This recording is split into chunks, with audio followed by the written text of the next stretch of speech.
If you're thinking about getting the Sky-Watcher Skymax 127 telescope, hold on for just a second.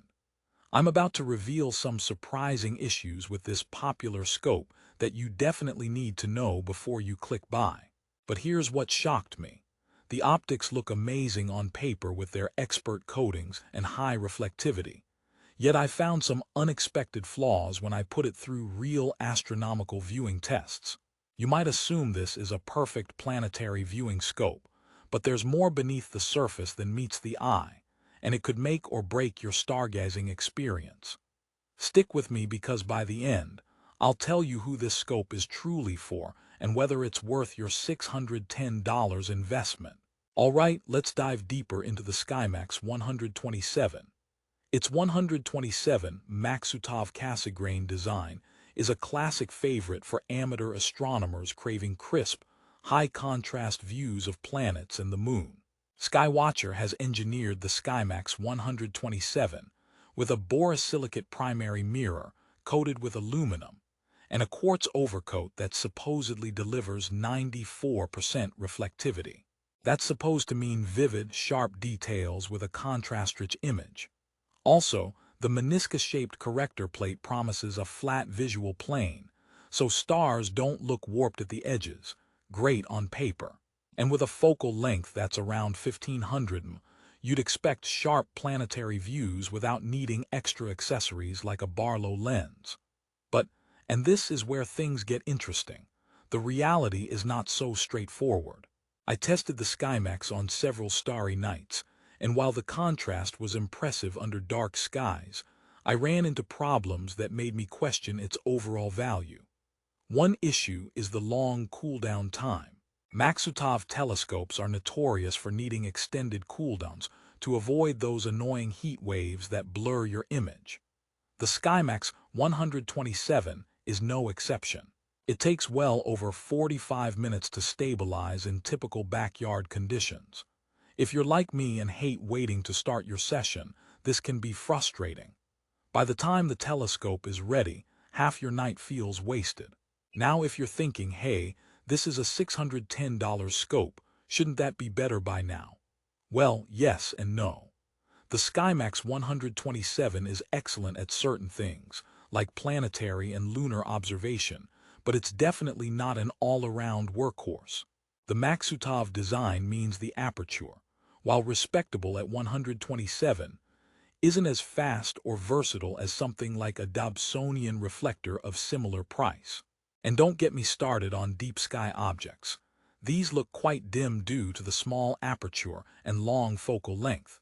You'll probably need a bigger scope or lower magnification eyepieces to enjoy nebulae or star clusters properly. Also, the supplied accessories are basic but solid.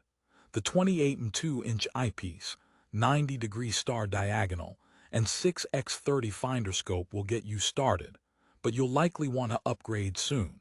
Speaking of the diagonal, it's a standard 90-degree prism type, which is surprisingly decent for a scope in this price range, but can feel a bit bulky during prolonged use. I would have preferred a top-notch dielectric mirror diagonal for brighter images. Just saying, if you spot a joke here, it's on the price versus performance ratio. What did one telescope say to the other? You're real reflective. Now, mounting and portability. The Skymax 127 comes with a Vixen-style dovetail for mounting, compatible with many equatorial or photographic tripods. That's great for astrophotographers who want to use it as an optical tube on an EQ mount or even try planetary imaging. The compact size makes it fairly portable. The optical tube weighs under 7 pounds, which is manageable for most users. However, it's sold as the optical tube only, meaning you still need to buy a mount if you don't have one. That drives up the total cost quickly and could throw off beginners expecting an all-in-one package. As a joke, why did the star break up with the telescope?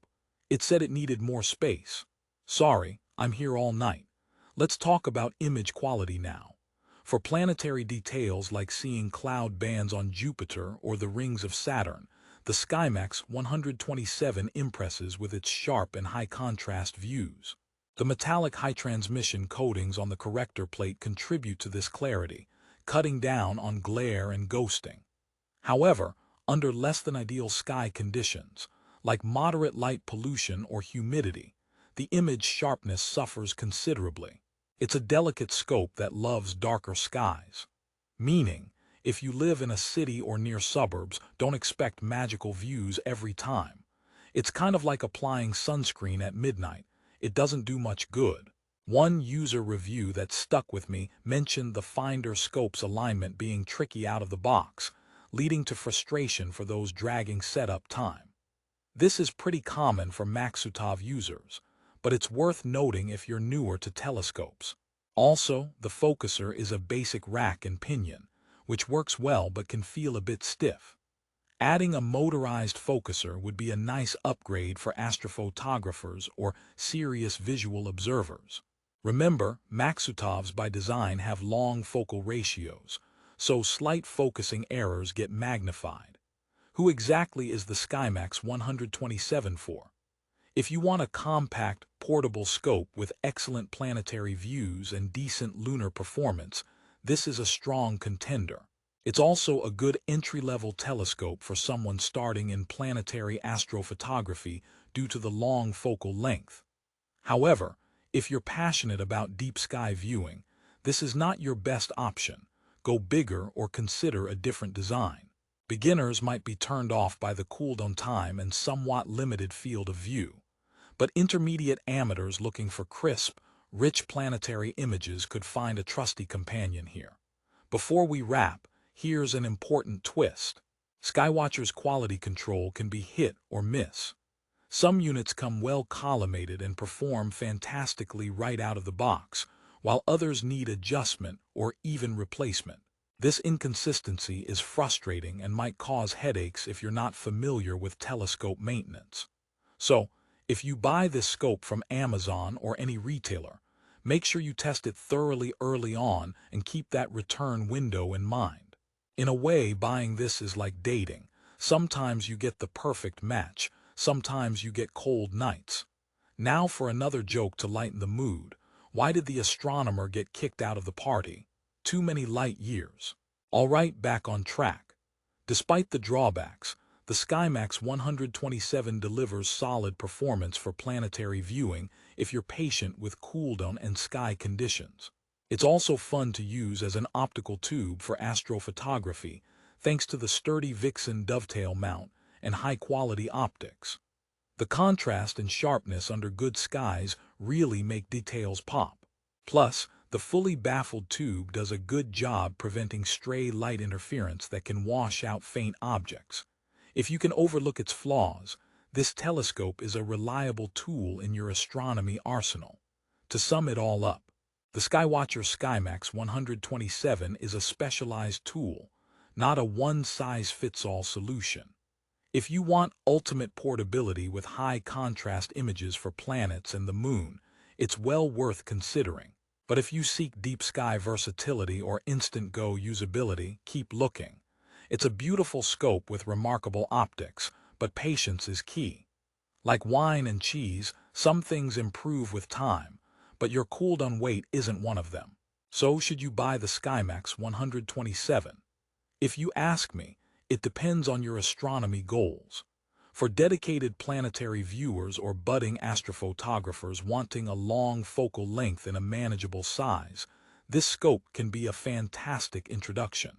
Just be aware of the cooldown, limited deep sky capability, and possible quality control quirks.